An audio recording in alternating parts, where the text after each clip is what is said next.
नमस्कार. मामाचं वावर यूट्यूब चॅनलमध्ये आपले स्वागत.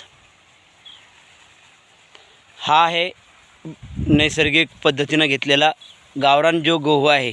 तर त्यामध्ये काळ कुसळ्या, चंदोशी, चंदापिसा असे जे नावं असणार आहे, तर त्यापैकी हा बनशी नावाचा हा गहू आहे. हा आपला जुना असा परंपरागत पद्धतीनं पिढ्यानपिढ्या चालत आलेला हा गहू आणि गावरान असल्यामुळं या गव्हाला पाणी तसं कमीच लागतं. अगदी हरभऱ्याच्या शेतामध्ये भडं किंवा एकेरी ओळ जसे तूर सोयाबीनचे असते अशा पद्धतीनं जर पेरलं तर 2 ते 3 पाण्यामध्ये सुद्धा हा गहू चांगल्या प्रकारे आलेला पाहावयास मिळतो. आणि याच पद्धतीनं म्हणजे आता या शेतामध्ये आपण बघू शकता, गव्हाचं शेत आहे, पण पूर्ण शेतामध्ये आता पाणी तर कमीच आहे. अशा पाणी कमी असणाऱ्या शेतामध्ये जर दुसरा कुठलाही गहू जर पेरला तर त्याच्या बारीक शेवटच्या अवस्थेमध्ये पाणी कमी पडल्याच्यानंतर त्याला आपल्याला झिन्याच त्या गव्हाच्या आपल्याला घ्यावा लागतात, म्हणजे बारीक गहू पडतो. पण हा बनशी गहू म्हणजे याचं वैशिष्ट्यच आहे की पाणी जरी कमी पडलं शेवटचं एक, तरी हा गहू आपल्याला म्हणजे याच्यामध्ये जो दाणा आहे तो जाड असा परिपक्व होतो, कारण हा गावरान आहे. त्यामुळं याचे गावरान असल्यामुळं याची जी मुळं आहेत तर जमिनीमध्ये ही अगदी खोलवर जातात.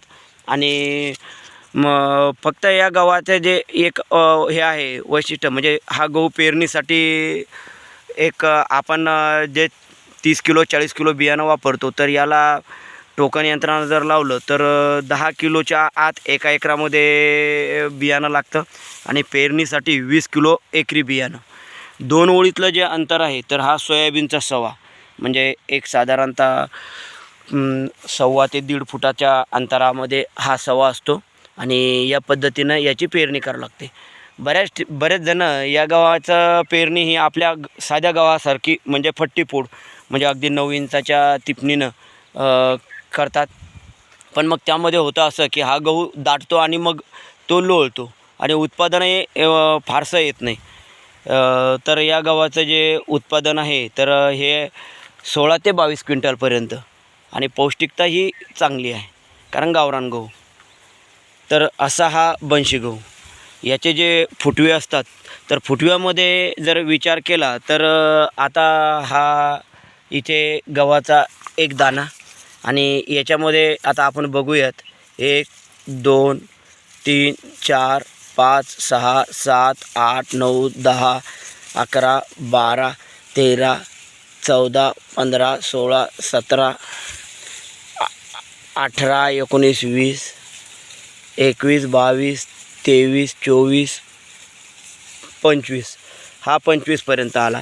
आणि या शेजारीच 1 2 3 4 5 6 7 8 9 10 11 12 13 14 15 16 17 18 19, म्हणजे एक साधारणतः 19, एका ठिकाणी 25, असा हा जवळपास आपण किमान 16-17 फुटव्यापासून तर 30-32 फुटव्यापर्यंत हा गहू फुटवे बनवतो. आणि त्यामुळे आणि याची जी उंबी असते ही उंबी थोडीशी अशी आखूड परंतु जाड, म्हणजे ज्याला चव्हेरी बाजू ज्याला आपण म्हणतो, अगदी ठस अशी भरलेली उंबी असते.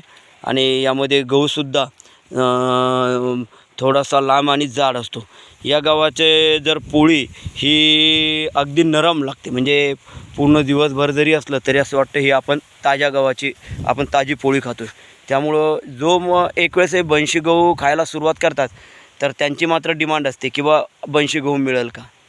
आणि असा हा वैशिष्ट्यानं परिपूर्ण असा हा बनशी गहू आपण एक 8-10 वर्षापासून मामाचं वावर या ठिकाणी हा पेरतोय आणि बऱ्याच शेतकऱ्यांना माहिती देत असतो. तर अधिक माहितीसाठी मी माझा मोबाईल नंबर देतो आहे 9823 27 25 41.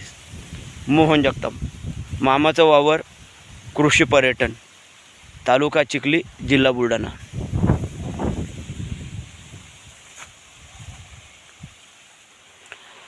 आपल्याला हा व्हिडिओ कसा वाटला जरूर लाईक करा आणि मग कमेंटमध्ये आपल्या जर काही शंका असतील तर त्या जरूर विचारा. मोबाईल नंबर तर दिलेला आहेच. आणि आपल्या शेतकरी बांधवांसाठी हा व्हिडिओ जरूर पुढे पाठवा. मामाचा वावर यूट्यूब चॅनलला सबस्क्राईब करा. धन्यवाद.